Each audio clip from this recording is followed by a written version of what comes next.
Hello mga auntie. May bagong apps ngayon, si Buzzer Coin. So parang Facebook lang siya. Meron din siyang short story. So ito yung profile ko. Dito monetize ka na agad. Hindi mo na kailangan maghintay kung kailan ka ma-monetize. Mag-post ka lang at saka mga followers mo. Hanap ka ng mga followers.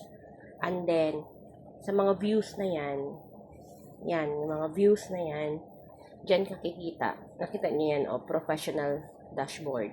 0.004. Ang minimum withdrawal dito mga auntie is 10 US dollar. So, ma-open mo yan siya dyan kapag meron ka pag na-reach mo na yung 10. So, nakadepende sa views ninyo ang kita nyo dito. Kaya, magparami kayo ng